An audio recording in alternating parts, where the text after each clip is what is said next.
Assalamualaikum warahmatullahi wabarakatuh. Salam, salam sejahtera, Om Swastiastu, Namo Buddhaya, salam kebajikan, rahayu, salam sehat untuk kita semua. Alhamdulillah, setelah beberapa minggu kita tidak bersua, hari ini di malam yang syahdu, dibalut dengan rindu, di bawah rintik-rintik hujan, kita akhirnya bertemu. Di sini saya didampingi oleh sahabat saya, seorang jurnalis senior ya di beberapa media, dan saat ini beliau aktif di Ma'had Ali. Ma'had Ali itu seperti universitas, jadi perguruan tinggi yang ada di bawah Kementerian Agama. Jadi Ma'had Ali, dan Ma'had Alinya adalah di TBS ya, Tasfiqut Thulab Salafiyah, yang mana fokusnya ke keilmuan falak ya, astronomi Islam. Ya. Oke, dan beliau juga aktif di beberapa media, salah satunya sekarang di Suara Nahdliyin ya. Terus juga di Ormas Nahdlatul Ulama. Barusan pulang dari Jakarta, kemarin bedah buku.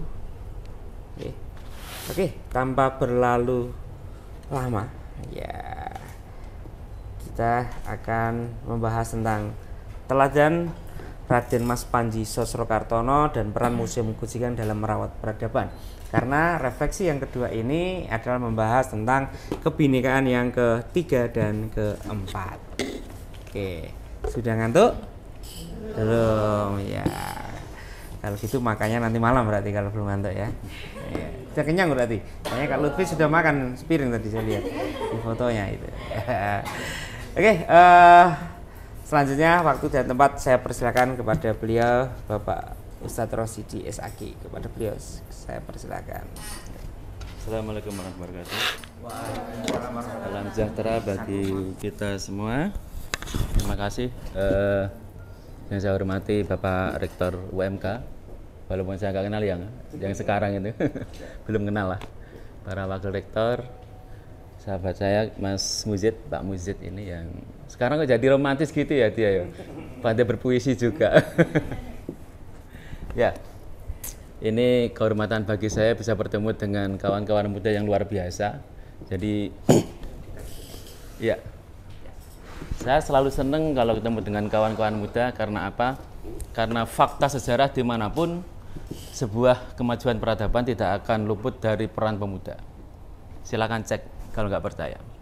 Baik Islam, Nasrani, dan apapun pasti tidak akan lepas dari peran pemuda. Bahkan kalau mau ngomong konteks Indonesia secara nasional, bahwa Indonesia itu merdeka tidak lepas dari peran tokoh-tokoh muda. Bahkan sebelum kita merdeka, tanggal 17 Agustus 45 itu ada satu peristiwa menarik yang dilakukan oleh kawan muda kita. Barangkali agak negatif gitu ya, tapi itu menjadi keren, dan kemudian sejarah menjadi luar biasa. 17 Agustus itu diproklamasikanlah kemerdekaan kita, yaitu adalah peristiwa apa? Yang masih ingat sejarah? Penculikan oleh kawan-kawan muda kemana? Rengas Dengklok. Pemuda ya? Ya, itu adalah kawan-kawan muda. Dan saya pikir banyak sekali jasa-jasa kaum muda terkait peradaban dan juga keindonesiaan ini. Reformasi menjadi catatan penting juga bagi kita, bahwa anak-anak muda itu menjadi hal yang sangat luar biasa, komponen yang luar biasa dalam setiap peradaban. Pasti ambil peran, ya enggak? Silakan dicek. Nah, tinggal ke depan ini dengan yang Anda yang masuk pada generasi Z ya, belum alfa ya, generasi Z, maka 10-15 tahun ke depan itu adalah milik Anda, masa depan gitu ya. 10-15 tahun ke depan, bukan 5 tahun, 10-15 tahun ke depan. Tapi bisa juga ada namanya kuantum, ada percepatan juga bisa, ya enggak? Kalau Anda bisa melakukan itu. Jadi ada banyak catatan, tapi itu menjadi kasuistik. Di Cina misalnya itu ada satu anak kecil yang kemudian ketika dia usia 12 tahun kalau nggak salah sudah menjadi dokter, ya enggak? Masih ingat ya? Ada peristiwa itu sekitar tahun berapa ya? 2007, 2008 ya Pak Mujid kalau nggak salah itu ya. Dan itu menjadi fenomenal gitu ya. Dan dia kemudian setelah lulus doktor itu menjadi dosen juga. Masih kecil gitu kan. Nah, sekarang penemu AI salah satunya itu juga seorang anak muda. Apa namanya? Artificial intelligence itu ya. Saya nggak begitu fasih bahasa Inggris gitu ya. Jadi itu tapi saya nyebutnya gampang aja lah. Artificial intelligence itu bahwa salah satu di balik kemunculannya adalah anak muda yang luar biasa, seorang perempuan, kalau nggak salah keturunan India gitu ya. Dia sekira umur atau usia 16 tahun. Ya Kak. Silakan nanti dicek, di googling gitu ya. Betapa luar biasanya dia yang kemudian bisa memilih sesuatu yang lain daripada yang lain. Jadi dia harus merelakan beberapa pekan untuk tidak masuk sekolah, bahkan bolos mungkin dalam tanda kutip itu, kemudian untuk melakukan sesuatu yang sangat besar bagi peradaban, ya Kak? Itu anak muda. Jadi semangat untuk kaum muda gitu ya. Salam muda. Salam. Ya. Ada satu murid dari Sasro Kartono ini sekira 6 tahun sebelum merdeka, dia dibuang oleh pemerintah kolonial ke Bengkulu, seingat saya. Namanya adalah siapa? Soekarno. Namanya Soekarno. Dia dibuang atau diasingkan ke Bengkulu, dan ketika di Bengkulu itu sehari-harinya dia melakukan apa? Mengajar warga di sana. Yang kedua adalah membaca buku. Dan keseharian Soekarno yang tidak bisa dilupakan adalah apa? Hal yang paling keren, yaitu apa? Dia selalu bersosialisasi dengan masyarakat. Bahkan ketika beliau di ITB gitu ya, di sekolah teknik gitu ya, di ITB di Bandung waktu itu, ketika kemudian bisa sampai ketemu dengan salah satu sosok Marhen itu, salah seorang petani atau buruh tani yang miskin ya, itu kemudian menjadi salah satu, dia mengeluarkan gagasannya itu namanya apa? Marhenisme, bagian dari sosialisme ala Soekarno, yaitu Marhenisme. Itu adalah berkat dia sering bertemu dengan apa? Masyarakat. Maka kalau kawan-kawan ingin pinter, ingin cerdas dan bijak, maka sering-seringlah bertemu dengan masyarakat.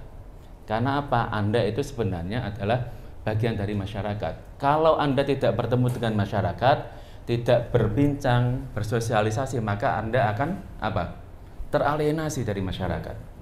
Apa teralienasi? Apa? Terasing, ya. Anda akan terasing dari masyarakat. Ini yang menjadi berbahaya. Maka saat ini banyak sekali kawan-kawan muda kita yang sudah agak tercerabut akarnya, ya enggak? Dia sudah melupakan bahwa sebenarnya mahasiswa adalah apa? Dalam jargonnya yang Anda masih paham dan sangat fasih adalah agent of social change, ya enggak? Agen perubahan sosial. Maka kalau kemudian itu Anda lupakan, maka Anda sebenarnya lupa terhadap jati diri Anda, ya enggak? Itu menjadi penting untuk diingat. Ya. Tadi kembali ke Soekarno, bahwa Soekarno ketika sekitar 6 tahun sebelum kemerdekaan itu dia diasingkan di Bengkulu, dan di sana kesehariannya adalah membaca buku, mengajar anak-anak dan sebagainya, itu bersosialisasi dengan masyarakat. Yang paling keren adalah ketika kemudian dia membaca buku itu, ada, seingat saya, anak dari salah satu residen atau wakil residen atau sekretaris residen gitu ya, itu kemudian takjub dengan keseharian Soekarno yang suka membaca buku. Dia kemudian sampai bertanya, kenapa Anda membaca buku? Dan sangat gemar dia membaca buku. Jawabannya adalah luar biasa, bahwa karena saya akan jadi presiden. Bayangkan, jauh sebelum dia menjadi presiden, dia sudah mengatakan bahwa dia akan jadi presiden. Kapan itu akan terjadi? Itu akan terjadi sebelum atau sesudah Indonesia merdeka. Jadi, dan itu kemudian terbukti 6 tahun kemudian. Apa? Optimismenya yang sangat luar biasa, keyakinannya yang luar biasa terhadap apa? Masa depan. Dan itu berkat apa? Berkat, kalau dalam bahasanya Pak Mujid, adalah al-ujrah biqadri ta'ab. Mohon maaf, saya emang agak ini ya. Saya satu guru sama Pak Mujid itu ya gitu. Jadi ini dalam bahasa gampang adalah bahwa sebuah kesuksesan itu sesuai dengan apa yang dilakukannya, kiprahnya, apa yang pernah jadi lakune cara bahasa Jawa nih. Maka di orang-orang Jawa itu, mohon maaf, mungkin ini bisa dicatat juga. Yang menarik adalah saya selalu ingat kiai-kiai kami, guru-guru kami itu selalu mengatakan bahwa sing sapa nome gelem rialat mongko tuwane bakal nemu derajat. Kalau orang seketika muda itu mau bersusah-susah untuk belajar dan belajar gitu kan, maka ketika dia kelak dewasa maka dia akan menjadi orang yang sukses. Sukses tentu tidak dalam hal ansih sekitar materi gitu ya, tapi kesuksesan dalam arti yang lebih luas adalah apa? Soal kebermaknaan dia terhadap masyarakat. Saya pikir itu gitu ya kira-kira. Jadi oke, tepuk tangan lagi buat kawan-kawan muda gitu ya. Ya, kita ngomong soal Sosro Kartono. Saya kemarin ketika menghadiri bedah buku di Jakarta itu, salah satu pembicaranya adalah Prof. Inung namanya. Beliau direktur di Pendidikan Tinggi Islam Kemenak RI gitu ya. Beliau mengulas soal salah satu inspirasi di buku itu yang judulnya adalah soal temanya adalah soal Ngasirah. Ada yang tahu Ngasirah itu siapa? Raden Ayu Ngasirah. Siapa itu? Ada yang pernah dengar? Walaupun Anda orang luar Kudus, luar Jepara, luar Jawa Tengah, saya pikir kalau Anda banyak membaca, insya Allah tahu. Kemarin ke makamnya loh. Hah? Sudah ya? Wah, luar biasa. Luar biasa loh, sudah ke makamnya. Sudah ke makamnya ya? Ya. Nyai Ngasirah adalah ibunya R.A. Kartini dan juga ibunya Sosro Kartono. Tepuk tangan gitu ya. Jadi Sosro Kartono ini sama dengan ibunya dan sama dengan Kartini. Apa? Suka laku. Laku itu apa? Tirakat kalau bahasa Jawa. Jadi dia emang bersusah-susah. Ini yang dalam kemudian di bahasa militernya itu kemudian nanti jargonnya menjadi berubah. Lebih baik bermandi keringat di medan latihan daripada bermandi darah di medan pertempuran. Itu menjadi keren. Ya, gitu ya. Jadi Sosro Kartono, Nyai Ngasirah itu kemudian kemarin diulas dan beliau luar biasa menjadi inspirasi bagi banyak orang dan kemudian melahirkan banyak orang-orang hebat. Tokoh-tokoh hebat di antaranya adalah Sosro Kartono ini. Jadi ketika kemudian ada perang dunia kedua itu sekitar tahun 1913 ya kalau nggak salah sampai 1918 itu ada satu peristiwa penting di antaranya di catatan sejarah perang dunia kedua adalah apa? Lahirnya yang namanya Liga Bangsa-Bangsa yang diinisiasi oleh siapa?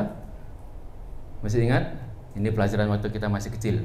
Saya udah lama itu belajarnya. Harusnya saya yang sudah lupa. Siapa? Yang diinisiasi oleh si Woodrow Wilson gitu ya. Jadi itu kita emang tidak, Indonesia ya, emang tidak punya peran dalam konteks melahirkan LBB. Tapi bahwa satu catatan menarik di sejarah LBB adalah bahwa ketika kemudian mereka mencari penerjemah resmi untuk LBB, maka orang yang bisa meraih itu adalah orang Indonesia ini, yaitu seorang yang menguasai sekira 34 atau 35 bahasa qala wa qila ya. Ada yang mengatakan 24, ada yang mengatakan 34, ada yang mengatakan lebih gitu ya. Itu menguasai sekitar 34 bahasa, 24 bahasa asing dan sekira 10 bahasa lokal di Indonesia. Dan beliau adalah Sosro Kartono ini. Jadi walaupun kita tidak ikut melahirkan LBB, tapi ada catatan luar biasa di tokoh besar kita, yaitu adalah Sosro Kartono menjadi tokoh luar biasa yang menjadi penerjemah resmi LBB. Dan LBB ini adalah embrio dari apa? Perserikatan Bangsa-Bangsa. Ketika sudah dianggap gagal, maka kemudian pasca Perang Dunia Kedua, yaitu maka kemudian lahirlah Perserikatan Bangsa-Bangsa. Ya.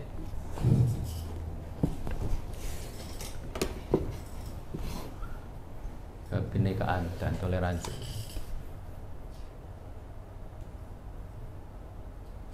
Ya, Sosro Kartono. Sudah pernah ke Jepara? Sudah. Ke Mayong? Tidak. Kemana? Ke rumah Al-Masjid. Lewati Mayang. Lewati. Besok minta tolong atau kapan minta tolong sama Pak Mufsid untuk hadir atau berkunjung ke tempat lahirnya Kartini. Barangkali dengan berkunjung itu nanti menjadi sebab musabab Anda kelak kalau punya anak menjadi cerdas seperti Kartono dan Kartini gitu ya. Nah, makanya Pak Mujid ini karena beliau orang Jepara nggak usah ke sana nggak apa-apa, sudah kena sawabnya istilahnya kalau dalam bahasa kita, makanya cerdas gitu ya. Nah jenengan harus diantar ke sana gitu ya. Jadi Jepara melahirkan banyak tokoh hebat, salah satu diantaranya adalah, saya lupa namanya, tapi beliau adalah satu diantara yang melahirkan yang namanya pergerakan Budi Utomo. Budi Utomo itu dilahirkan oleh kawan-kawan muda ya. Di mana berdirinya? Awal mulanya di mana? Di Stovia, ya enggak? Di Stovia, di salah satu ruang kuliah apa? Fakultas Kedokteran di Stovia waktu itu. Ya, kira-kira. Masih ingat ya? Salah satu tahunnya adalah Dr. Sutomo itu. Nah, ini adalah kolaborasi. Nah, sebelum ada yang namanya Sumpah Pemuda, maka Budi Utomo itu adalah kolaborasi api antara apa? Kaum muda dengan kaum yang sudah tua. Itu yang namanya Dr. Sutomo dan kawan-kawan itu di bawah bimbingan siapa? Dr. Cipto Mangunkusumo kalau nggak salah gitu ya. Pokoknya tokoh-tokoh senior, pejuang-pejuang senior. Cipto Mangunkusumo seingat saya. Jadi ada kolaborasi api antara kaum muda dengan kaum yang sudah sepuh itu. Dan itu menjadi luar biasa. Maka kemarin besok atau kapan silahkan salah satu kuliahnya, materi lapangannya silahkan berkunjung ke tempat lahirnya Kartini, dan di situ dekatnya ada namanya Museum Ari-Ari Kartini sampai sekarang gitu ya, masih ada banyak ya. Ya, beliau lahir di Mayong, sekira ini ya bisa dibaca dari 8 bersaudara, tokoh atau adiknya yang paling keren adalah R.A. Kartini. Jadi Kartini itu kalau kemudian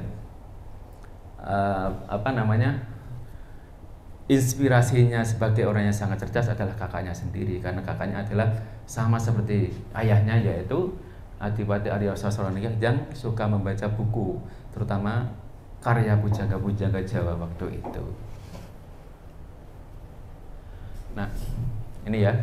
Jadi beliau ILS, kemudian sekolah di Semarang, dan ini adalah sekolah-sekolah yang waktu itu tidak banyak orang bisa sekolah. Tapi beliau karena emang anaknya bupati ada privilege gitu ya, dia punya keistimewaan untuk bisa sekolah di sekolah-sekolah kolonial waktu itu.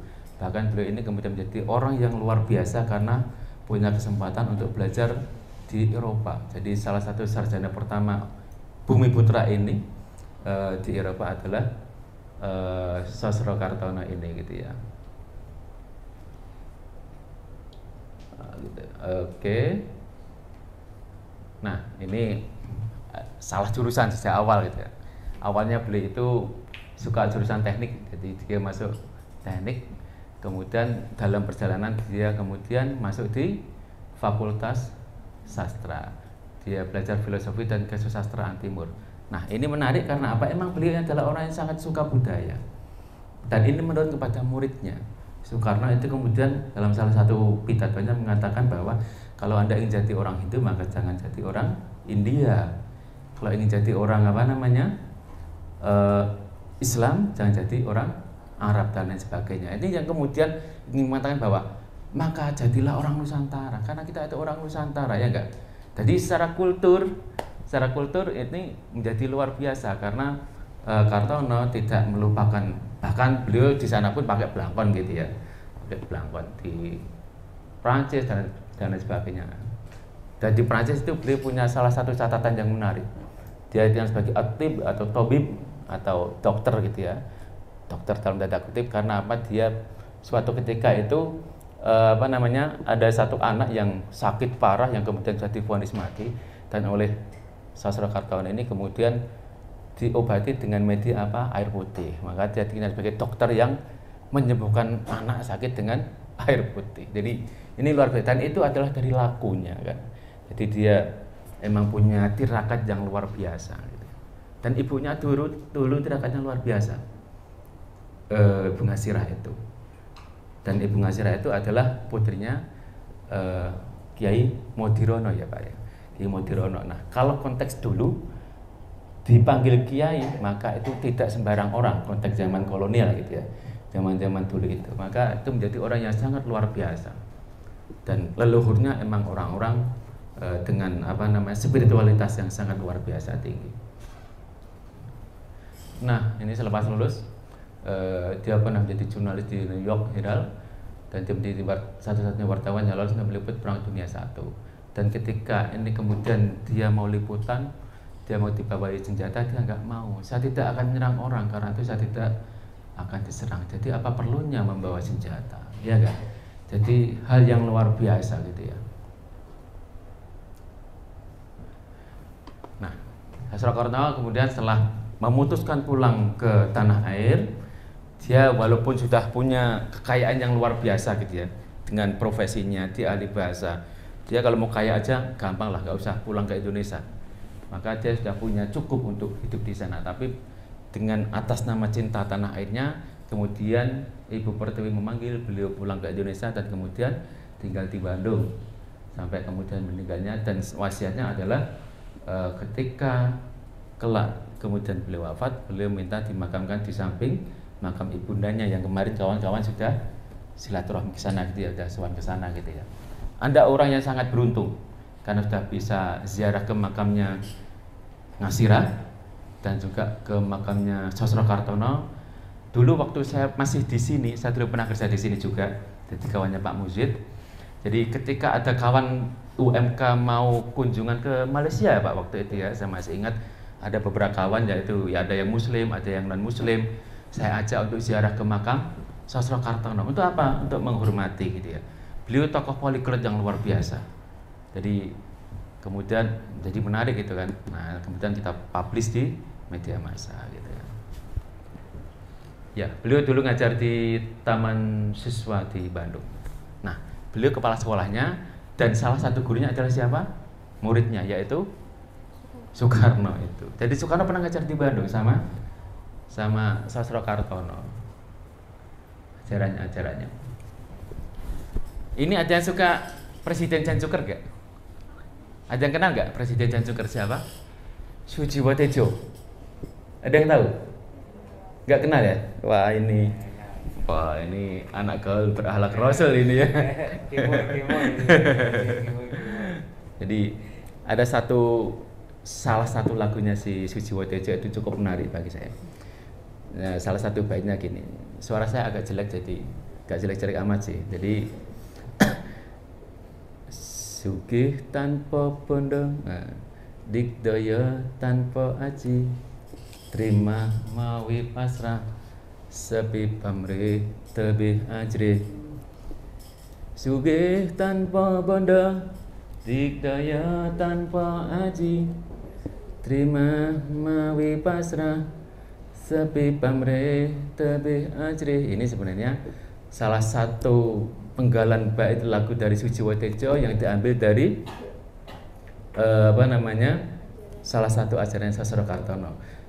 Ini ditulis di salah satu pengantarnya di novel yang ditulis oleh si Agung Irawan soal RMP ya, buku novelnya RMP Sastrokartono emang. Novel Sastrokartono. Salah satu pengantarnya adalah Sujiwo Tejo di dalam Eden ya istilahnya ya. Dalam apa ya? Dia dengan Jan Cuker, sering diundang siapa? Si Najwa Shihab di mana? Mata Najwa dulu ya. Mata Najwa dulu kan yang sering diundang, satu adalah Sujiwo Tejo, yang kedua adalah almarhum Mas Pri, BGS namanya gitu ya, yang dari Semarang itu. Jadi oke. Banyak ajaran Sastrokartono yang kemudian sampai sekarang masih banyak orang mengkajinya.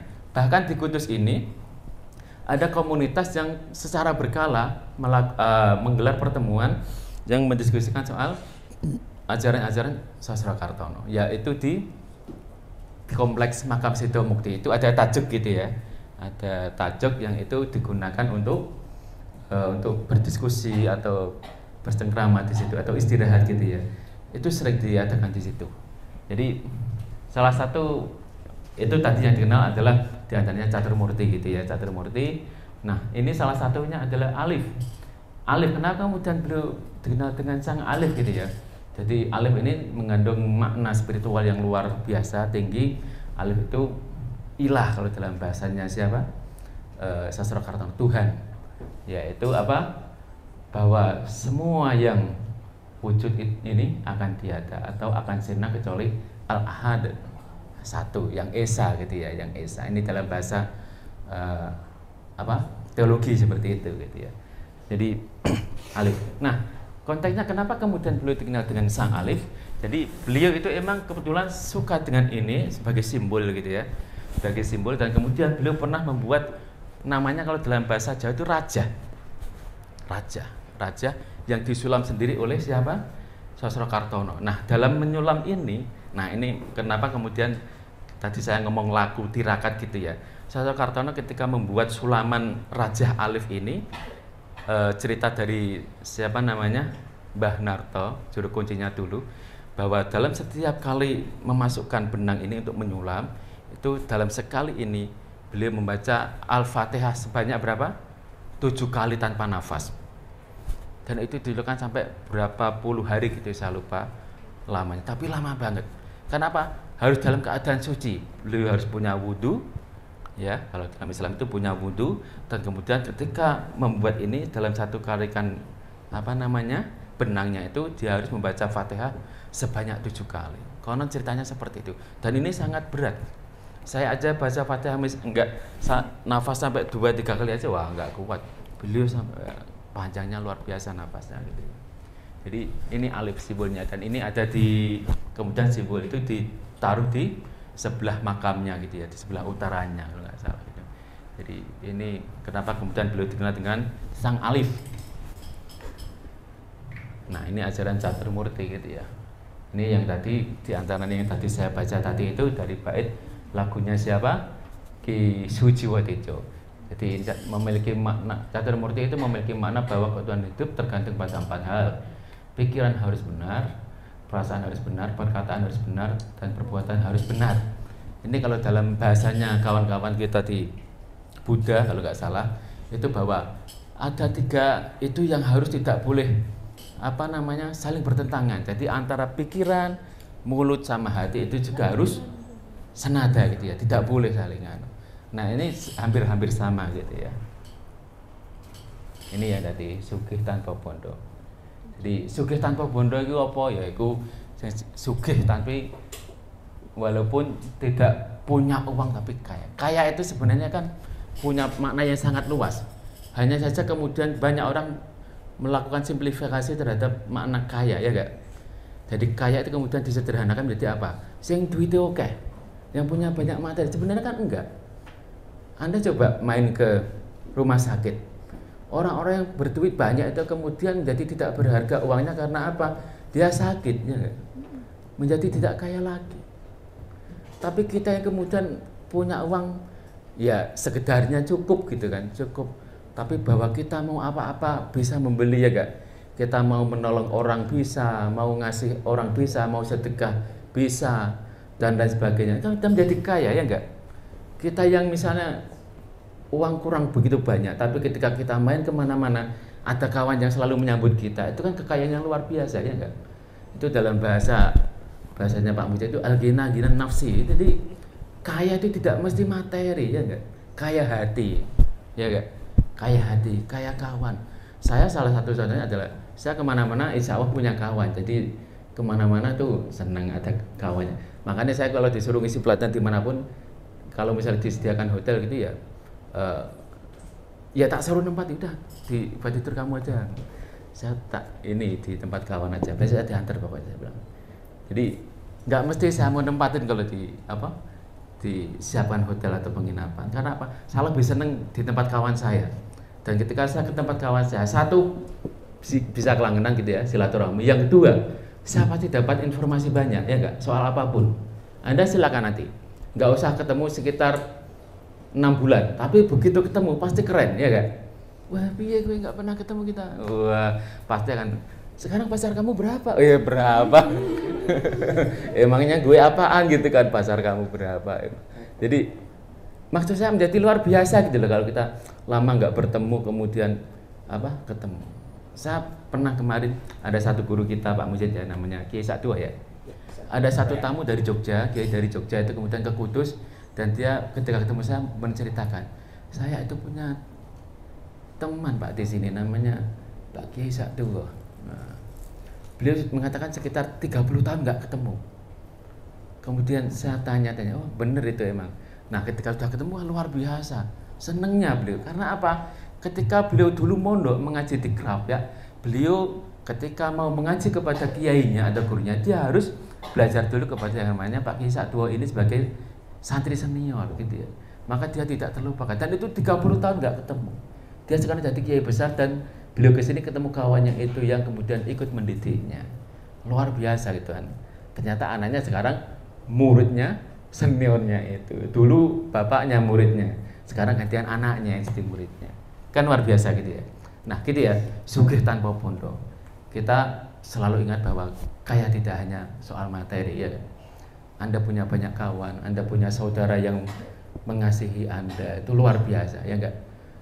Saya pernah punya murid itu yang agak-agak gitulah, seenaknya sendiri. Akhirnya saya saya hukum. Hukumnya apa?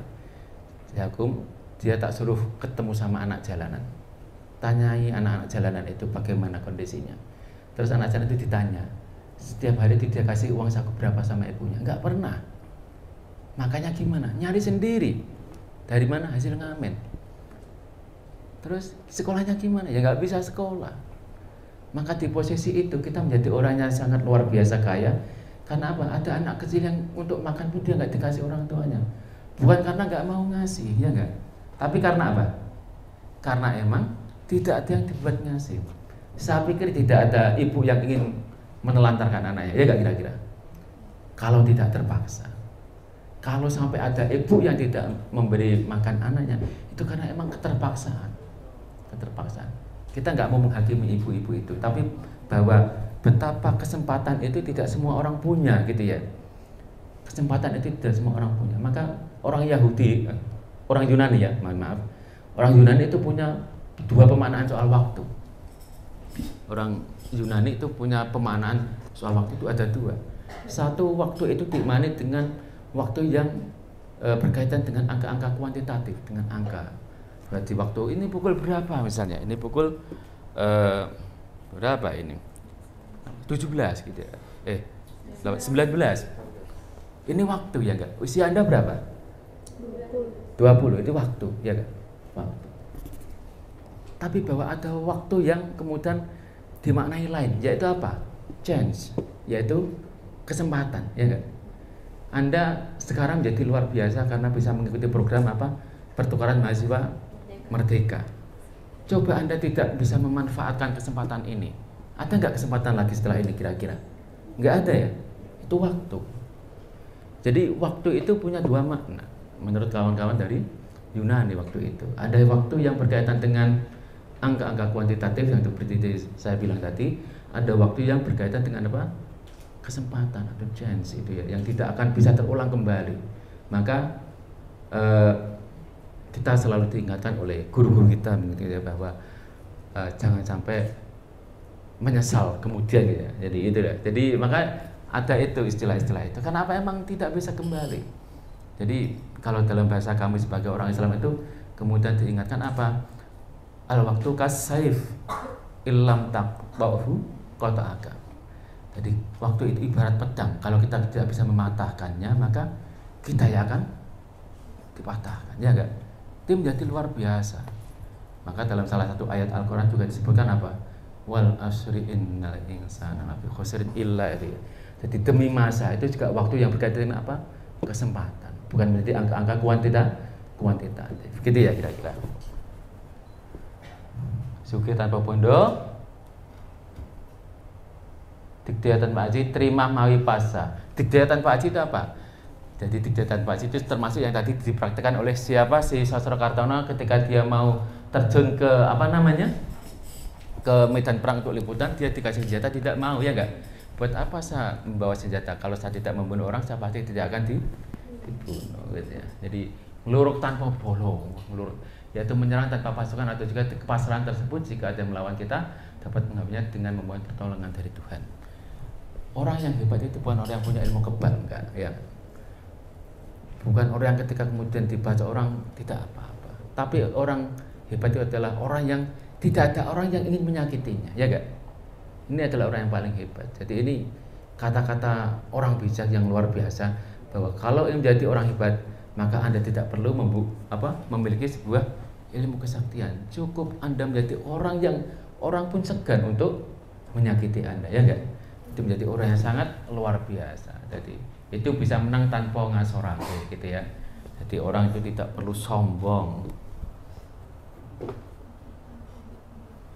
Terima mai pasrah, menerima dengan pasrah terhadap apa yang ada karena semua berasal dari Tuhan. Ini kalau dalam bahasa apa namanya teologisnya di Islam namanya tawakal gitu ya.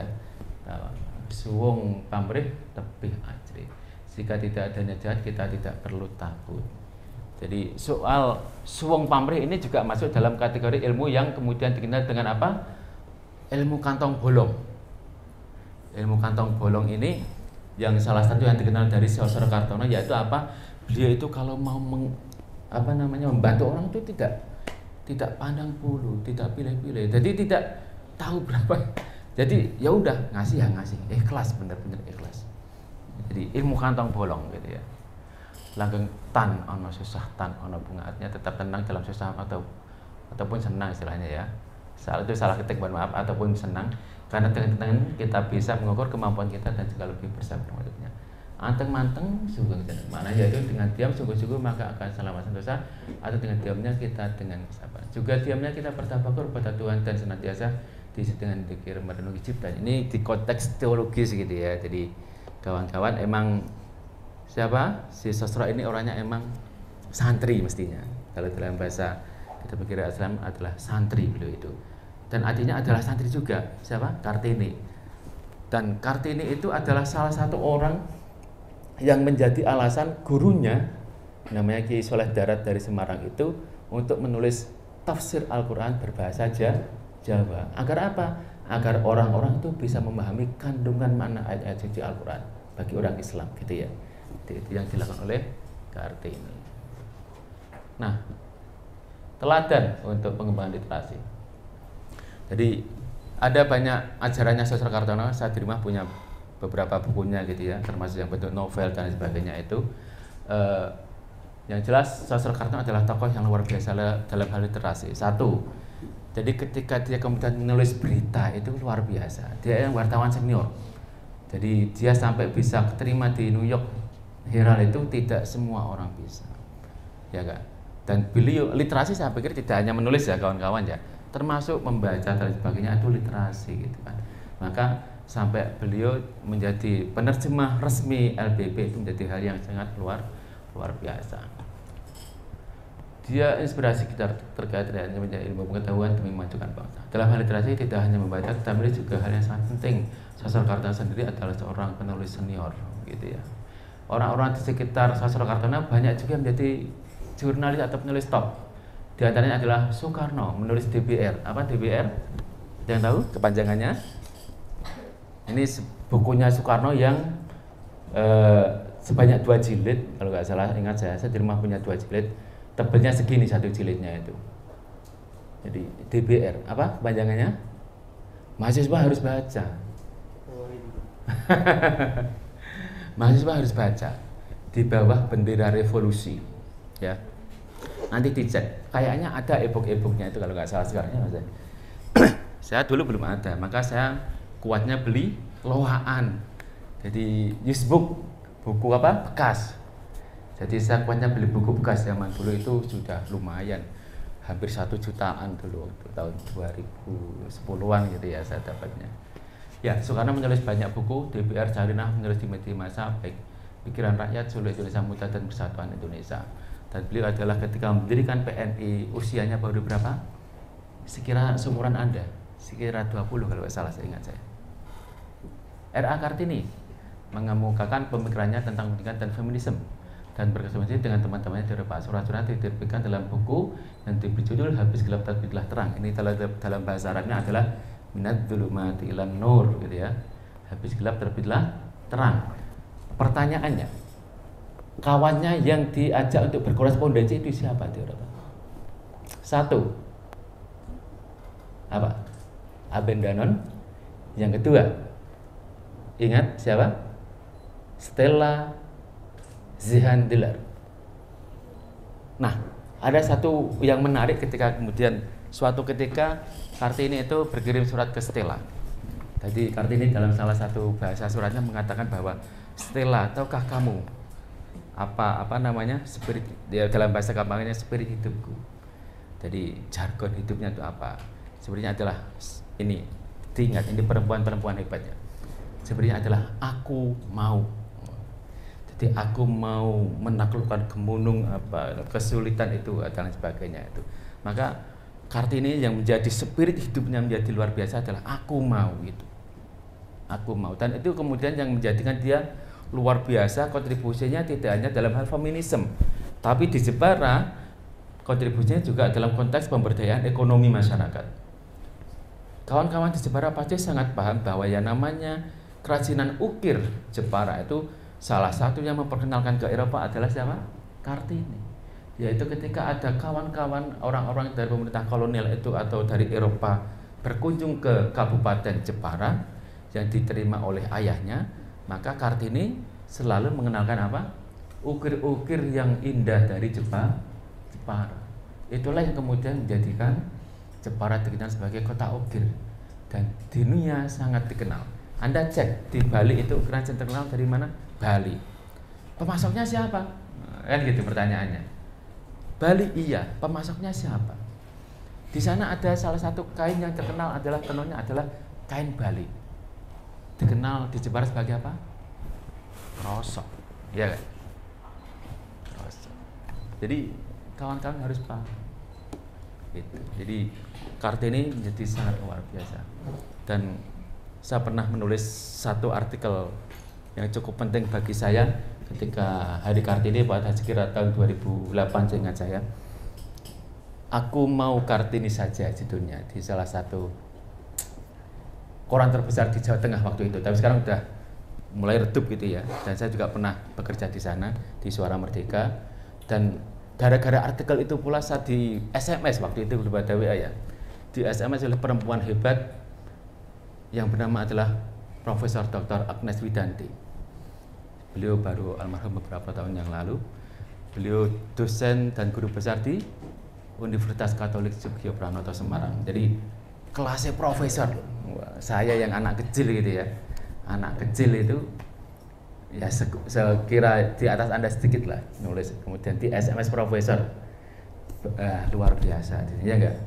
Maka teman-teman silahkan, sekarang itu banyak media untuk Anda apa namanya berkontribusi pemikiran terhadap dunia intelektual dan dunia apapun yang terutama yang di passion Anda gitu ya. Lakukan itu, berkontribusi. Jangan hanya mengakses informasi yang Anda tidak pernah berbagi informasi kepada orang lain yang baik gitu ya. Tentu yang baik, ingat apa pesan saya, jangan yang jelek-jelek, jangan berbagi hoax gitu ya. Jangan berbagi, tapi berbagilah sesuatu yang emang punya kebermanfaatan bagi satu, publik, yang kedua, bagi pengembangan dunia intelektual gitu. Saya pikir menjadi lebih menarik gitu ya. 3. Ki Hajar Dewantara, pendiri Taman Siswa, banyak menulis berbagai media seperti Suryo Tomo, Miden Jabat, The Express, Utusan India, Kaum Muda, Cahaya Timur, dan Pusara. Nah, Ki Hajar Dewantara ini juga salah satu orang yang sudah kenyang di penjara. Gara-gara apa? Tulisannya, gitu ya. Sudah sangat kenyang di penjara. Kalau Anda mau memahami lebih banyak soal penulis top-top Indonesia, generasi awal pemerintahan ini, silakan cek di buku 100 tokoh apa namanya penulis Indonesia, saya lupa kalau salah. Gitu ya, itu menarik gitu. Pertanyaan yang perlu dijawab, bagaimana mahasiswa Indonesia generasi milenial, generasi Z dan generasi Alpha saat ini, apa yang sudah Anda lakukan dalam bidang literasi yang akan berdampak positif bagi pengembangan informasi dan ilmu pengetahuan. Ini ngomong kontributif gitu ya. Anda sebagai tadi mahasiswa sebagai agent of social change, maka jadi penting untuk itu. Kalau Anda tidak pernah berkontribusi bagi dunia intelektual, terus Anda ngapain aja di kampus? Hanya datang presentasi kalau disuruh oleh dosen gitu, kira-kira gitu ya Pak ya. Yang lain enggak. Bagi saya yang terpenting justru di luar. Maka banyak, ini Pak Mujid jangan lebih dari saya, ada yang mengatakan bahwa sebenarnya kita di kampus itu ilmunya cuma 10%, 90% itu nyari sendiri ya kan. Maka kalau Anda cuma kuliah, datang terus ikut presentasi, pulang dapat nilai, ya ngapain aja, nggak penting. Anda silakan cek tokoh-tokoh luar biasa kita itu rata-rata adalah orang yang dididik oleh masyarakat, cerdasnya ya kan. Cerdasnya karena dididik masyarakat, termasuk tokoh yang kemudian dikenal dengan Antua Kasim Arifin. Saya nggak menangi beliau dan saya nggak kenal beliau, Tapi saya dulu membaca profilnya di salah satu majalah dan saya menjadi sangat terkenang sampai saat ini. Saya membacanya waktu saya masih aliyah. Saya masih aliyah itu cukup lumayan saya membacanya. Saya sudah baca Injil juga waktu aliyah. Saya muslim iya. Tapi kalau baca kan nggak masalah ya Mbak ya, kira-kira. Ini yang ada non muslim, mohon maaf. Ada. Ya, saya baca Injil juga. Saya punya ya kakak yang sudah lumayan akrab dengan saya, kakak angkat hasilnya ya, kakak ketemu gede gitu ya. Tapi beliau Buddha. Saya dikasih ya enggak, senang aja saya baca gitu. Saya kemudian beli buku-buku soal kebijaksanaan orang-orang Tionghoa ya, saya beli aja di Ising. Terus kemudian buku-buku dari Jepang itu keren-keren. Jadi kita juga keren-keren. Indonesia itu keren, orang Nusantara itu keren. Maka catatan sejarah kita itu menjadi menarik karena apa? Karena sebenarnya kita itu sejak keren dari dulu dalam hal peradaban, ya enggak? Coba cek ketika pada zaman Sriwijaya kita sudah punya hubungan baik, hubungan dagang, hubungan bilateral istilahnya kalau saat ini dengan negara-negara apa? Nalanda, ya enggak? Di India, dengan mana? Dengan Cina dan lain sebagainya. Kita sudah punya hubungan dengan itu, yaitu ketika hubungan dalam konteks apa? Kerajaan maritim, ya enggak? Kita sudah punya itu. Kita punya Majapahit yang luar biasa. Maka Anda ini keturunan siapa? Keturunan tokoh-tokoh besar Nusantara ini. Dan Nusantara ini menjadi luar biasa. Dalam cerita yang kalau di YouTube Anda lihat Gus Muafik itu pernah cerita gitu ya. Jadi salah satu wilayah yang tidak bisa ditaklukkan oleh Raja Kublai Khan dari mana? Dari Tiongkok, dari Mongolia. Itu hanya Nusantara ini. Lainnya takluk. Artinya kita emang bangsa hebat dari dulu. Maka kalau Anda nanti kemudian jadi orang hebat, ya saya nggak gumun cara wong Jawa. Anda nanti kalau jadi orang hebat, saya udah wajar. Karena apa? Emang Anda lahir dari orang-orang hebat, ya nggak? Anda keturunan siapa? Diponegoro. Anda keturunan siapa? Soekarno, ya nggak? Tokoh-tokoh kita itu tokoh hebat-hebat. Maka Anda juga harus jadi orang hebat. Dan ibu Anda itu kan orang-orang hebat, ya nggak? Percaya nggak Anda kalau ibu Anda orang hebat? Ya, percaya. Kalau nggak percaya gimana? Ibu Anda sudah merawat Anda sampai luar biasa seperti ini, sementara Anda belum pernah merawat ibu Anda, ya nggak kira-kira? Jadi, tapi Anda juga harus ingat bahwa Anda itu hebat dari kecil. Ketika Anda lahir, itu Anda sudah hebat. Apa hebatnya Anda bahkan ketika lahir? Dari sisi mana Anda bisa melihat bahwa Anda itu sebenarnya orang hebat sejak dilahirkan? Dan Anda punya optimisme yang luar biasa sejak lahir. Dari sisi mana bisa dilihat? Kira-kira ada yang ingat? Belum ingat toh? Karena kamu lahir gak tahu. Karena apa? Kita menjadi makhluk yang luar biasa. Dalam bahasa Islam disebut dengan fi ahsani taqwim, ya. Bentuknya sempurna gitu kan. Yang kedua adalah bahwa kita itu menjadi luar biasa. Karena apa? Kita tidak pernah memilih kita lahir dari rahim siapa, ya enggak? Kita sudah yakin. Kita nggak pernah memilih lahir dari anak presiden apa enggak, ya enggak? Karena kita yakin yang jelas orang tua kita pasti akan bertanggung jawab terhadap hidup kita. Gitu ya, kira-kira gitu. Jadi Anda itu luar biasa dan orang tua Anda luar biasa. Gitu. Tepuk tangan untuk orang tua Anda ya. Ya, merawat Gus Jigang. Nah, ini Gus Jigang. Sudah tahu ya kepanjangannya ya. Pak Mujid pasti sudah ngasih banyak hal ya soal informasi soal Gus Jigang. Gus Jigang itu kepanjangan dari Bagus Ngaji dan Dagang.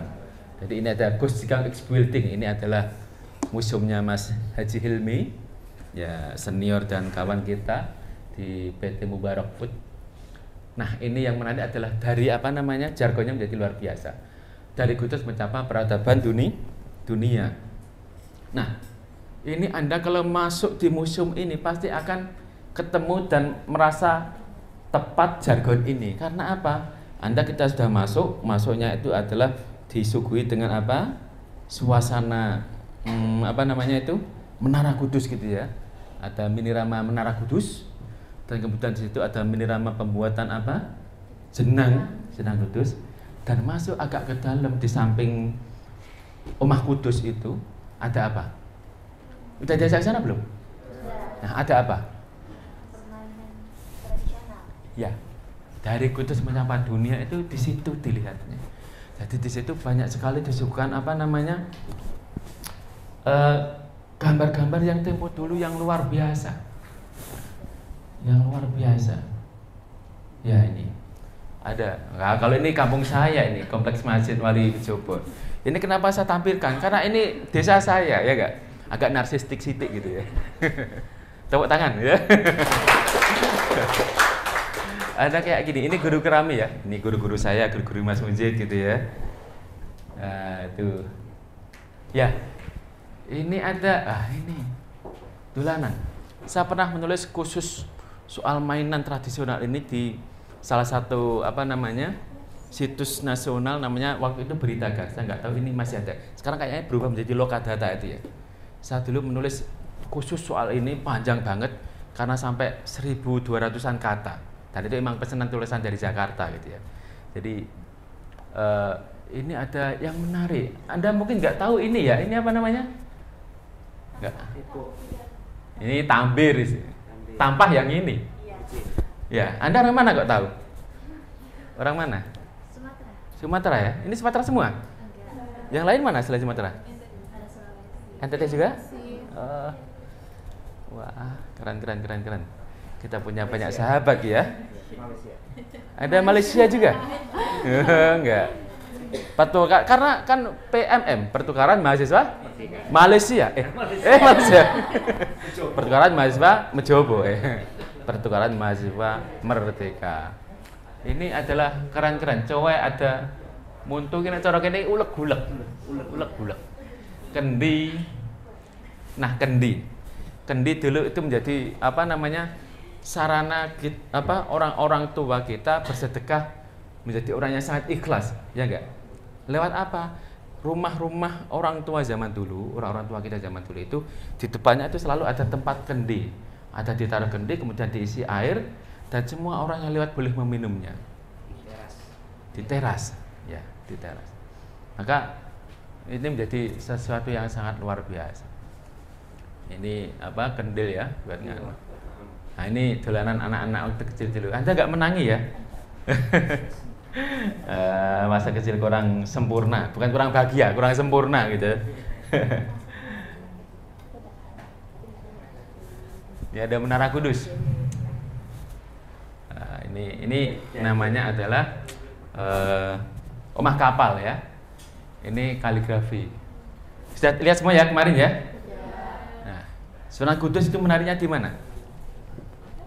Sunan Kudus menarinya di mana? Menarinya. Catatan sejarahnya. Menariknya. Hah? Arsitekturalnya ya. Arsitekturalnya. Jadi Sunan Kudus itu adalah dikenal sebagai waliul ilmi. Jadi wali yang ahli ilmu. Punya ilmu yang sangat luar biasa, keilmuannya, intelektual. Kalau konteks sekarang punya di atas profesor-profesor ya. Nah, yang menarik adalah bahwa Sunan Kudus walaupun beliau adalah seorang wali, tapi murid-muridnya itu tidak hanya orang muslim, tapi banyak juga yang non-muslim. Ini didapatkan dari apa namanya catatan-catatan Bali itu, bahwa banyak orang Bali juga yang dulu kemudian menjadi muridnya Kanjeng Sunan Kudus. Jadi beliau itu tidak hanya mendidik orang Islam, tapi juga mendidik orang non-muslim juga. Dan ini ada catatannya. Jadi, dan yang menarik sampai saat ini, kalau kemudian kawan-kawan nanti menulis sebagai laporan, adalah apa? Yang sekarang digulirkan adalah ngomong toleransi gitu ya. Kalau di konteks Kementerian Agama itu namanya moderasi beragama. Saya nggak tahu kalau di Kemendikbud gitu ya. Tadi ada moderasi beragama. Sunan Kudus sudah lebih dulu, dari dulu sudah mengembuskan yang namanya moderasi beragama. Melewat apa? Yaitu melewat bahwa rakyatnya di Kudus tidak diperkenankan untuk menyembelih sapi. Karena apa? Untuk menghormati saudaranya non-muslim yang menganggap bahwa sapi adalah hewan suci, sehingga harus dihormati. Gitu ya. Jadi ini menjadi yang sangat luar biasa. Jadi seorang pemimpin itu emang punya kebijakan, iya, Tapi bahwa tidak cukup seorang pemimpin itu menjadi punya kebijakan. Yang lebih penting dari itu adalah apa? Kebijaksanaan. Itu penting. Jadi Anda nanti kalau jadi pemimpin, tokoh besar, jangan lupakan itu. Kebijakan atau policy itu Anda punya, iya pasti itu kalau ada jadi pemimpin itu melekat. Tapi bahwa kebijaksanaan tidak semua orang punya. Dan itu butuh pelajaran. Salah satunya adalah apa? Banyak kumpul dengan orang-orang di luar sana. Anda menjadi orang yang sangat bijak, gitu ya kira-kira. Koleksi museum Gus Ika. Ini beberapa yang saya catat karena nggak muat di sini. Jadi ada foto-foto Kudus tempo dulu, miniatur Menara Kudus, nama pembuatan jenang, rumah adat gitu kan. Ruang trilogi ukhuwah. Nah, ini ada ukhuwah Islamnya. Jadi persaudaraan sesama Islam, ukhuwah watoniyah itu persaudaraan antar sebangsa kayak kita ini, dan ukhuwah basyariah, jadi sesama manusia gitu ya. Jadi ini ada pojok perpustakaan RMP Sosro Kortono, ada yang paling agak dalam gitu ya. Ada ruang Ki Niti Semito. Niti Semito ini adalah wong sing menjadi perantara sekarang orang Kudus itu punya punya banyak pekerjaan. Karena apa? Beliau adalah yang kemudian membuat produk rokok kretek, atau yang dalam bahasa resminya pemerintah namanya IHT, yaitu apa? Industri hasil tembakau, sebagai diproduksi secara massal di pabrikan. Jadi hasil tembakau. Ini adalah Ki Niti Semito. Waktu itu beliau sudah melakukan promosi atau marketing melalui apa? Dengan menggunakan Fokker. Kalau Anda kemarin ke Museum Gus Ika ini ada itu replika pesawat Fokkernya gitu ya. Di dalam, lupa ya. Ada itu. Ya. Nah itu ada. Itu yang digunakan oleh siapa? Niti Semito. Dan Niti Semito itu adalah orang yang sangat nasionalis. Niti Semito ini adalah orang yang sangat nasionalis. Satu, beliau itu mensupport perjuangan Indonesia. Maka Soekarno pernah menyebut namanya dalam salah satu pidatonya. Soekarno itu sampai menyebut namanya dalam salah satu pidatonya. Dan Soekarno pernah datang ke Kudus, bertemu dengan Niti Semito juga waktu itu. Jadi memang sangat luar biasa. Dan yang paling jadi luar biasa adalah ketika beliau membuat rumah kembar di barat dan timur sungai yang dikenal dengan Kali Gelis itu, yang dikenal dengan apa? Istana Kembar Niti Semito. Itu kemudian, nah ini nasionalistiknya di situ. Jadi dia waktu itu mau apa? Membuat lantainya itu dari apa? Dari uang logam, mata uang gulden Belanda. Kenapa? Ya ini nggak usah pakai mic, ini ya disensor. Karena apa? Karena ingin menginjak Ratu Wilhelmina gitu, ya gak? Iya. Akhirnya apa? Oleh Belanda merestui dengan satu syarat. Jadi lantainya itu pakai uang boleh, tapi harus ditata miring, tidak gini. Kalau gini kan keinjak kan wajahnya Ratu Wilhelmina. Tapi kalau miring kan enggak. Akhirnya enggak jadi. Itu nilai nasionalistiknya sih Ki Niti Semito. Jadi kalau nggak paham ya ngono tok. Tapi ada nilai-nilai yang sangat luar biasa. Bahkan Soekarno pun sampai menyebut namanya dalam salah satu pidatonya. Koleksi mainan ya, perabot rumah tangga tempo dulu, dan ada ruang kaligrafi. Ruang kaligrafi ini menjadi penting di konteks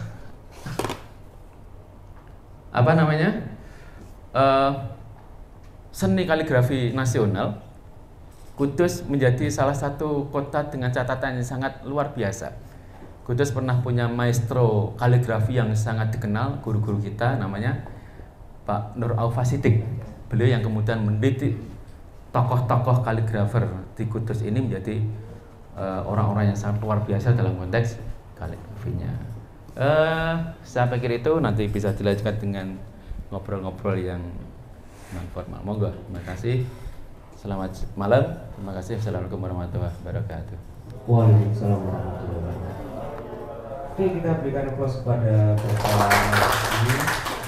Jadi beliau itu dulu pernah ikut bersama membangun UMK Riun itu Humasan. Ya. Jadi panggilannya adalah Bang Eros biasanya gitu. Oke, mungkin ada yang mau bertanya tentang tema refleksi kita. Tadi cukup banyak dikupas secara tentang Sosro Kartono yang lebih dalam lagi ya. Cuma ada sisi Sosro Kartono yang mungkin tidak mau diikuti teman-teman. Apa itu? Enggak ngelajang itu ya? Iya, tidak menikah sampai meninggal dunia. Nah, itu mau diikuti apa enggak?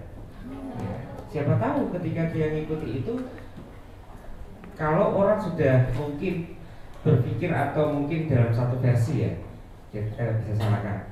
Dia nggak mau menikah atau mungkin belum mau menikah karena mungkin masih berpikir untuk orang lain, untuk kepentingan yang lebih besar.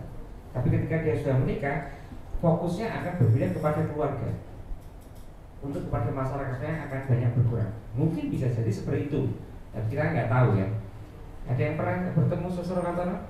Nah, nanti besok nemui Pak Mbah Sunarto, minta caranya bagaimana yang ditemui. Makanya cerita gitu ya, pernah ditemui dalam mimpinya gitu ya. Oke, sekarang kita refleksikan apa yang telah disampaikan oleh Bang Eros ini terkait diri Anda. Kira-kira pesan apa yang baik dari Sosro Kartono dan juga dari literasi Museum Gejikan terkait dengan pentingnya literasi itu dalam menjaga peradaban, yang kira-kira menurut Anda itu ini masuk ke diri saya, ini harus saya terapkan.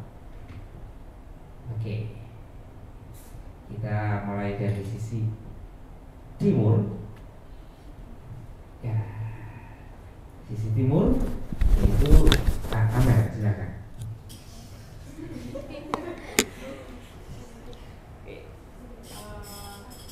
Dari Sosro Kartono yang diterapkan kita ya.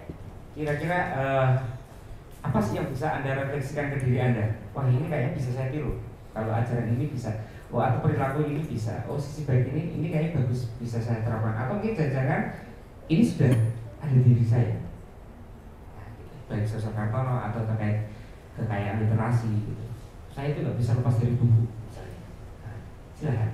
Kalau dari saya pribadi, untuk yang bisa diambil dari Sosro Kartono ini, yang pertama kita bisa menempuh pendidikan di mana aja, dan ketika kita sudah menempuh di pendidikan misalnya di luar negeri atau di kota orang, kita juga nggak boleh kayak acuh tak acuh. Kita juga harus paham dengan lingkungan sekitar juga. Kayak contohnya Sosro Kartono membantu yang sakit di daerah lain gitu kan, di yang luar negeri itu. Setelah itu mau sejauh apa kita belajar, mau sepintar apa, balik lagi kita balik ke tanah kelahiran kita sendiri. Terima kasih. Iya, terima kasih. Tidak lupa dengan akar rumput kita ya, akar. Oke, sekarang kita lanjut ke sisi utara kita. Silakan Kak Lydia.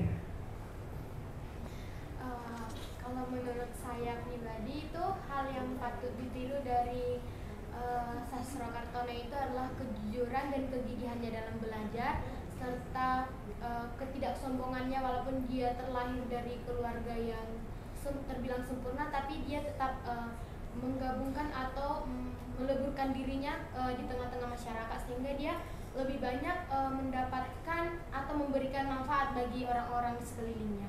Terima kasih. Oke, mari. Sekarang kita beralih ke sisi selatan. Kak Ariki, monggo. Kalau dari saya, dari sosok Kartono yang bisa kita ambil yaitu bukan karena saya adalah anak seorang bupati maka saya terkenal. Saya terkenal karena diri saya sendiri dan kemampuan saya. Oke, bagus sekali ya, tangan yang ketiga. Oke, jadi apa? Kan ada pepatahnya. Membangun kapasitas diri lompatan apa? Membangun kapasitas diri itu ya yang apa? Tidak disebut muda yang puluh hada abi. Laisal fata mayakul hada abi, walakin al-fata yakul hada ana. Tidak disebut pemuda kalau bilang bapakku itu pejabat, bapakku itu pengusaha, bapakku itu seorang lurah. itu bukan pemuda. Yang disebut pemuda adalah ini saya. Jangan lihat ayah saya, tapi ini saya. Nah mungkin itu yang dijalankan oleh sosok Kartono tadi, ya seperti yang disampaikan Kak Riki. Oke, sekarang kita lanjut ke sisi timur, Kak Fikri. Yang bisa yang saya dapatkan dari sosok Kartono itu dia berani mencoba hal-hal yang baru. Maksudnya dia tidak terpaku dengan yang dia tahu, tapi dia harus lebih memacu dirinya untuk lebih tahu hal lain. Contohnya seperti dia bisa mempelajari 36 bahasa asing. Oke, cukup menarik karena belajar bahasa terkadang kita hanya belajar bahasa satu, bahasa ibu, yang kedua bahasa komunikasi biasa dengan masyarakat sekitar, yang ketiga biasanya cuma bahasa cinta kan gitu ya. Nah itu bisa 36 bahasa atau yang bilang 37, ada yang mungkin 24, banyak ya. Jadi bayangkan Anda belajar bahasa Jawa saja sudah lancar itu sudah lancar. Masih bingung kan, baru bahasa Jawa padahal 3 bulan di sini kan gitu. Nah uang sakunya udah habis padahal ya gitu. Oke, kita lanjut ke sisi selatan, Kak Faiz.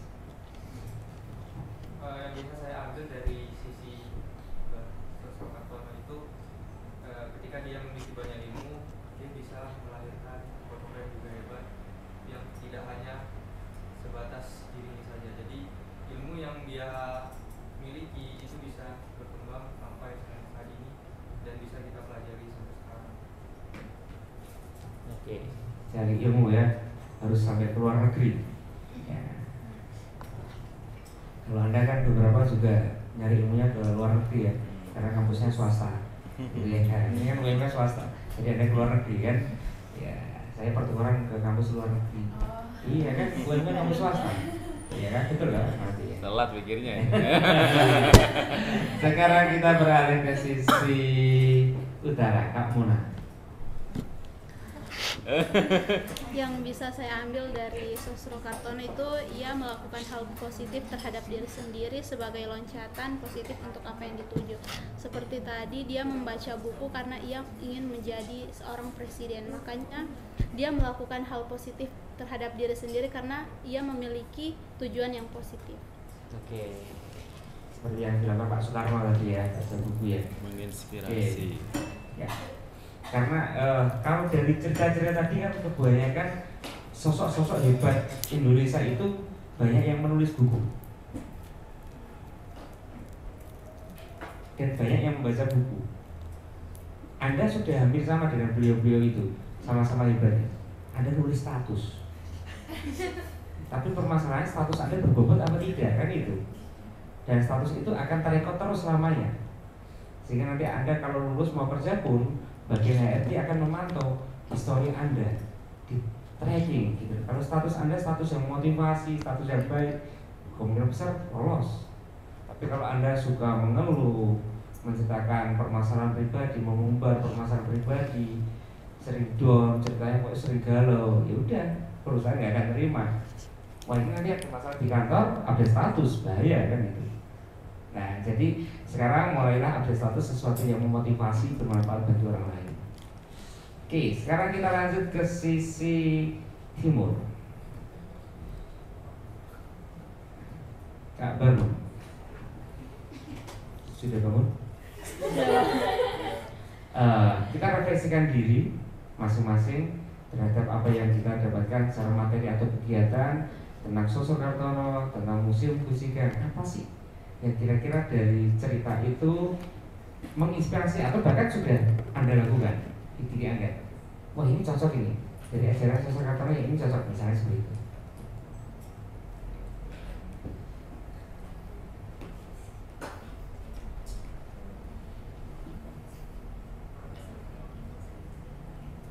Berani untuk mencoba mengadu menurut saya sih. Kayaknya saya pernah dengar itu kapan itu ya. Tadi dia nggak ada waktu kita ngomong. Oh, ya panggilan alam tadi ya. Betty Vera ya, kakaknya alam itu penyanyi. Oke, sekarang kita lanjut ke Kak Esther. Bisa diambil yang tadi ada empat ajaran Sosrokartono itu bahwa pikiran, hati itu dan perbuatan harus selaras dengan tindakan. Ya mungkin sudah terekspresikan di diri Anda, mungkin yang mana? Semuanya ya. Atau saat ini baru pikiran dengan omongan saja yang baru selaras, misalnya gitu. Kan ada 4 ya. Apakah Anda sudah menerapkan 4 ini atau baru 2 yang selaras atau baru 3? Masih proses penerapan yang hati. Iya 4. Berarti masih bertahap ya. Sudah 3 yang selaras. Belum 2 belum, baru 1 yang selaras. Oh ya. Oke. Tidak apa-apa kan, proses ya. Sekarang kita beralih ke sisi kanan saya, Kak Abel. Kalau dari saya sendiri, yang bisa saya ambil itu dari kaya itu bukan dari hanya sekedar harta, kaya itu bisa dari hati, mental kita, sehat kita. Jadi kaya itu bukan hanya sekedar harta. Double plus untuk semua tadi ya sudah. Oke, menarik ya. Kaya. Oke, sekarang kita lanjut yang belum. Kita menuju ke Kak Catherine. Kalau dari saya, hal positif yang saya pelajari dari Sosrokartono itu semangatnya dalam literasi, dan menurut saya itu yang harus diterapkan oleh anak muda sekarang. Ya, menarik ya, belajar literasi. Saat ini mungkin kita punya kemampuan apa ya bahasanya? Daya bacanya ada ya, tetapi istilahnya Nulisnya. ya, maksudnya kalau kita membaca itu hanya sekilas gitu loh ya, kemampuan untuk membaca ada, tapi pemanaan yang dibaca itu yang masih kurang. Jadi kalau teman-teman membaca berita atau cecetan itu sekilas udah. Jadi kalau Anda melihat judulnya sudah agak cocok ya udah, padahal belum tentu isinya nggak sesuai gitu. Jadi ini kita apa ya, kemauan untuk membaca ada, tapi daya bacanya yang kurang. Jadi ada chat gitu ya, oke sekilas. Jadi nggak detailnya dibaca, ada berita artikel judulnya oke lah gitu. Jadi nggak mau melisik sampai ke dalam dulu. Nah itu yang kelemahan kita saat ini tuh seperti itu. Jadi pengen cepat, udah gitu. Oke, sekarang kita lanjut ke sebelah kiri kita, Kak Feby.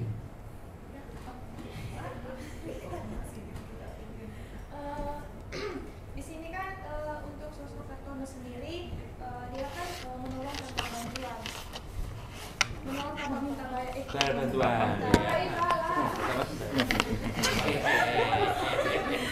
bisa dilanjut. Salah satu yang sudah saya terapkan, dimana kan kami kemarin dapat tugas dari ibu untuk wawancara ada orang tua yang mempunyai anak-anak istimewa. Di sini kami dikasih kesempatan sama sekolah. Awalnya kami rencananya itu bilang cuma wawancara, tapi dikasih sama kesempatan sama sekolah untuk mengikuti praktek dari situ untuk menggunakan barang-barang bekas. Dan situ kami belajar banyak hal. Salah satunya kan kami tidak dibayar dari sekolah, tapi kami mau bersosialisasi, mau mengenal lebih dalam mengenai anak-anak istimewa tersebut. Situ kita bisa mengambil hikmahnya jika dalam melakukan sesuatu itu tanpa melihat dibayar atau tidak, tapi dijalankan dengan sepenuh hati.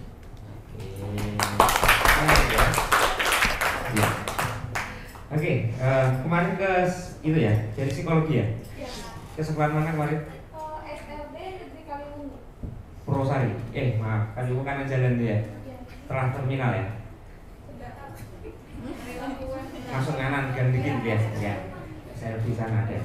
Itu malah bisa jadi kontribusi sosial ya nanti ke depannya? Iya, di situ. Atau mau dibuat kelompoknya berapa orang di situ? Di situ bagus juga Pak, karena Berkontribusi. dari pihak sekolah terbuka. Oke. Menarik ya. Oke. Nah nanti kan ada tugas akhir kontribusi sosial.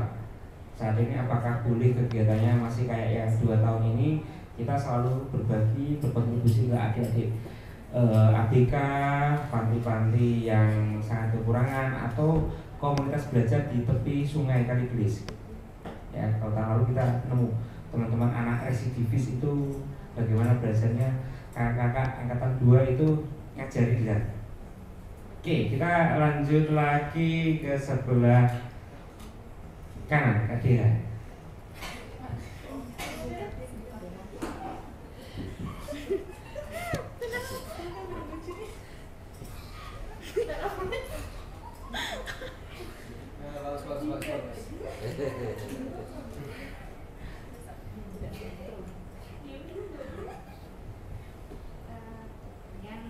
Lebih ke yang dapat saya ambil, yang intinya itu dari Mbak Sosro yang pengen saya dalami itu bagaimana kita tenang dalam segala situasi, maupun senang maupun dalam susah, apalagi pas kita susah itu selalu dalam keadaan tenang, biar kita dapat berpikir dengan jernih solusi apa yang akan bisa kita ambil, tidak dengan terburu-buru karena pemikiran kita yang terbentuk gitu. Oke. Cool, kalem ya. Oke. Susah dalam senang. Tadi saya dengar gitu bingung saya. Susah dalam senang. Walaupun dalam susah maupun senang itu dalam keadaan tenang. Oh, gitu ya. Saya kira susah dalam senang itu gimana ya?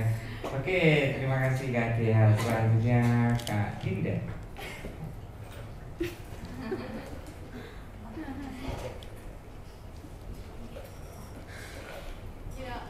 Dalam kemampuan Mbak Sosro Kartono ini kan sebenarnya ia bisa hidup untuk mewah gitu kan, tetapi ia lebih milih untuk hidup sederhana. Dan kita bisa kaya akan harta, tapi belum tentu kita kaya ilmu. Tapi kalau kita kaya akan ilmu, kita bisa kaya untuk harta.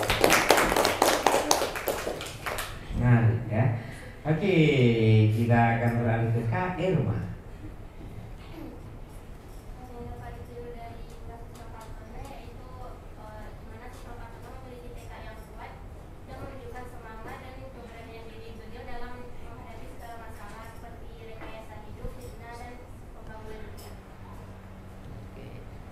Bermanfaat untuk dunia ya, tidak hanya di Indonesia. Walaupun akhirnya harus kembali ke Indonesia seperti yang disampaikan oleh Kak Amel. Jadi Anda walaupun sudah jauh-jauh ke Kudus, ya hatinya jangan nempel di Kudus, harus pulang lagi ke sana. Kan gitu ya. Gimana? Kok kayaknya nggak ikhlas ya? Balik ya, hatinya jangan nyantol di Kudus, harus pulang lagi ke sana nanti. Tapi bawa juga. Oke, sekarang kita lanjut ke Kak Aidil. Kalau menurut saya yang menarik itu ilmu kantong bolong. Kenapa? Karena kita di sini diajarkan untuk bagaimana tidak menimbun harta, akan tetapi memberikan harta kita kepada yang membutuhkan seperti itu, membantu tanpa rasa pamrih. Dan walaupun Sosro Kartono ini orang yang berada seperti itu, tapi dia bukan orang yang foya-foya seperti itu. Dia menggunakan harta tersebut untuk terus belajar dan membantu untuk masyarakat yang lebih membutuhkan. Oke, kantong bolong ya, tidak menumpuk-numpuk untuk pribadi ya, tapi bermanfaat untuk orang lain. Oke, menarik ya, menarik. Oke, kita lanjut ke Kak Dian.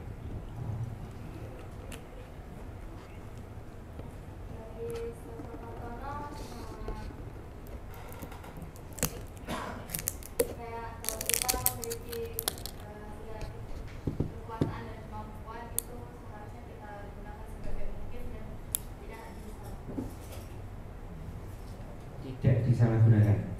Oke. Jadi tidak untuk mengambil keuntungan pribadi gitu ya. Oke. Menarik ya. Bisa nggak ya kita seperti itu ya? Kadang pinter dikit sudah tunjukin pinternya untuk merendahkan orang lain kan gitu ya. Nah itu yang beratnya di situ kadang kita nggak melihat kondisi alam atau sekitar, tapi kita kondisi kita harus terekspos sendiri gitu, dengan meninggalkan yang lain. Oke, kita masuk ke Kak Delvi.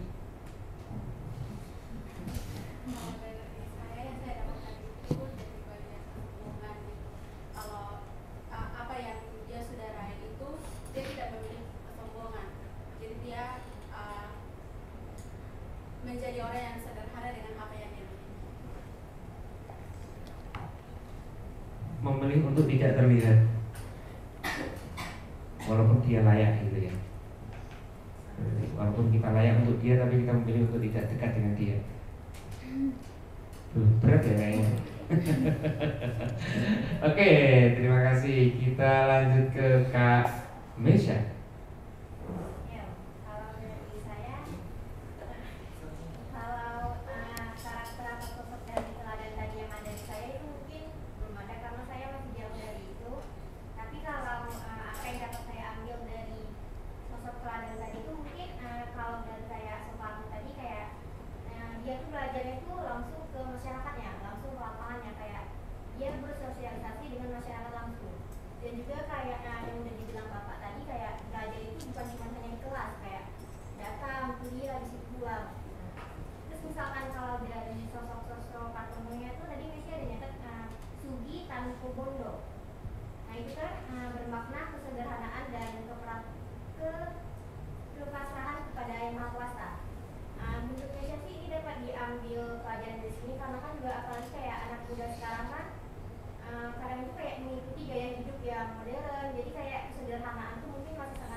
Kesederhanaan Sugito Bondo.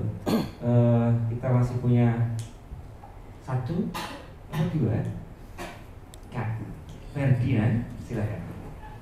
Yang bisa saya ambil di sini, kalau kita sudah punya privilege yang bagus, jadi kita harus memanfaatkan dengan baik. Jangan nanti kalau kita sudah punya privilege, jadi kita bodo amat terhadap yang lain. Oke, sudah semua? Kak Widya belum ya? Oh sudah, lagi. Oh, ya. Oke, kita beri applause untuk diri kita masing-masing. Oke, sekarang kita akan coba lihat refleksi dari Anda ini ditanggapi oleh beliau, Bang Eros. Monggo. Ya, tepuk tangan dulu untuk teman-teman ya. Ya, tertarik saya melihat refleksi dari kawan-kawan karena apa? Satu hal yang menandakan kecerdasan seseorang adalah dia bisa mengambil kesimpulan secara cepat dari apa yang dipahami di satu forum gitu ya. Jadi saya pikir yang satu, kawan-kawan sudah menemukan hal-hal yang sangat luar biasa itu.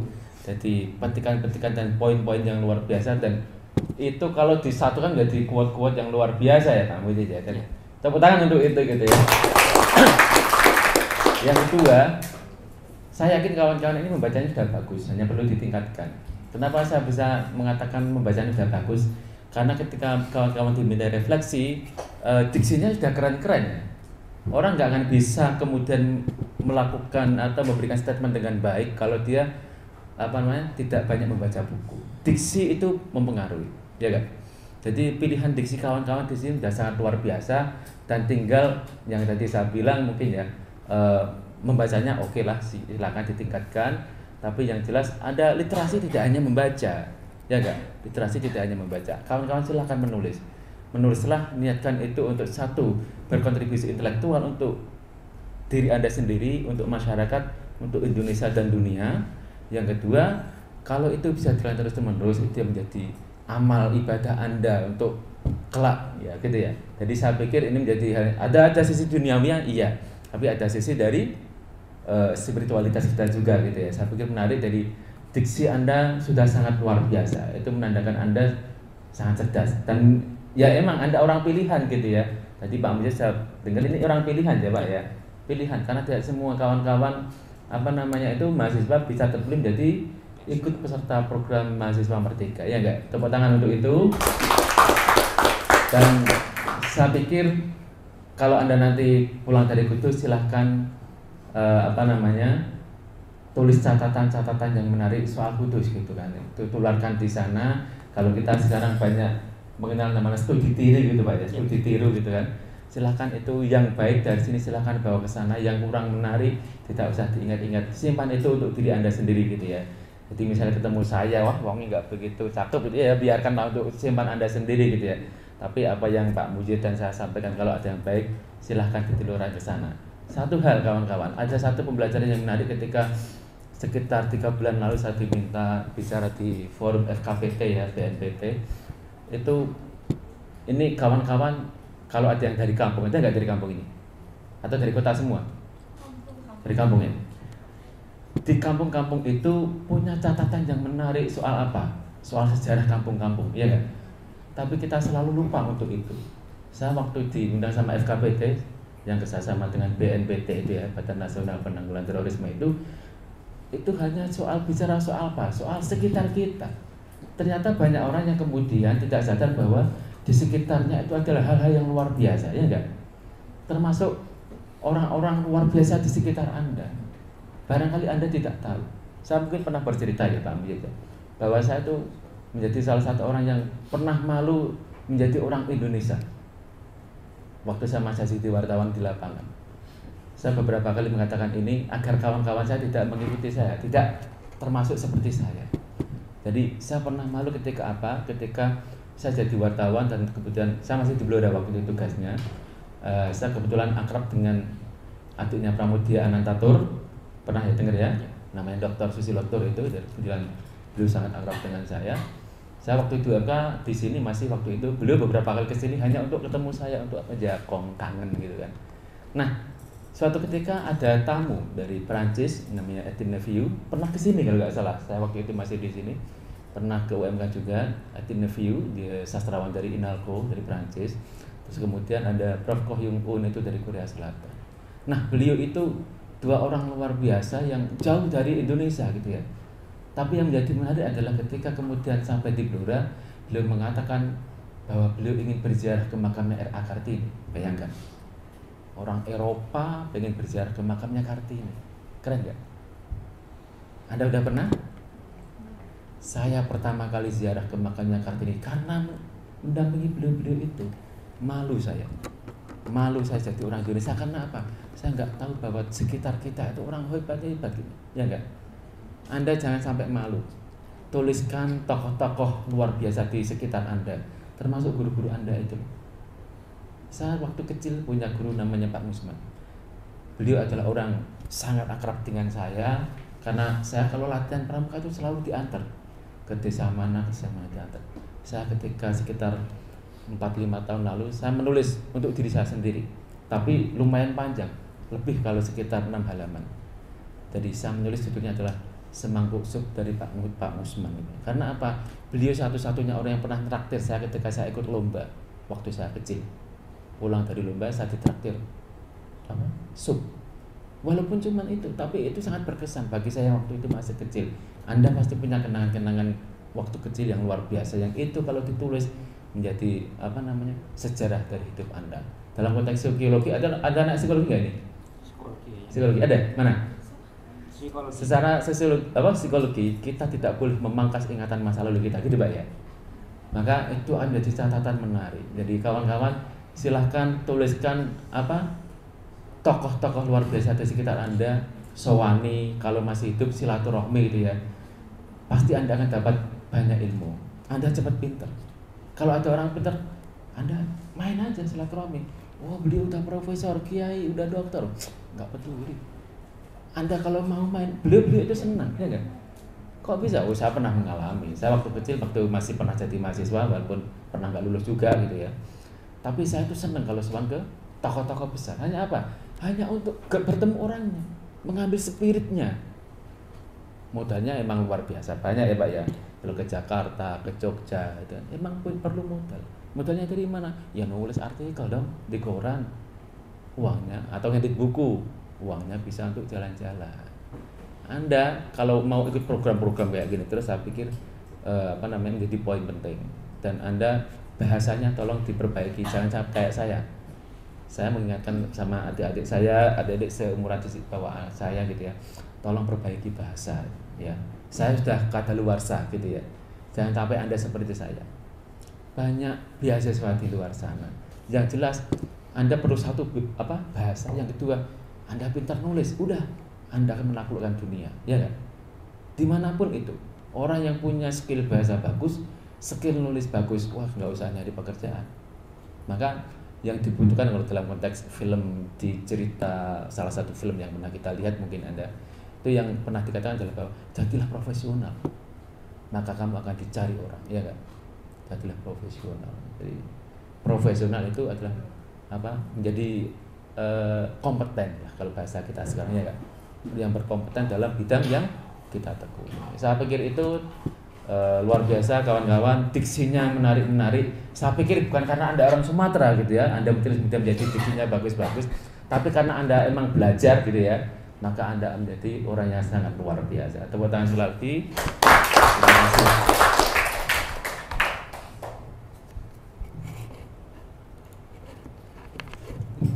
Oke, terima kasih kepada beliau Bang Eros, dan juga terima kasih kepada kakak-kakak semua yang tadi bersusah payah beberapa harus searching duluan ya, karena untuk bisa merefleksikan diri. Tapi tidak apa-apa ya, itu adalah asal untuk mencari informasi atau mencari ilmu. Quantum learning dalam bahasa pedagogiknya ya. Oke, sekarang kita sudah di acara akhir.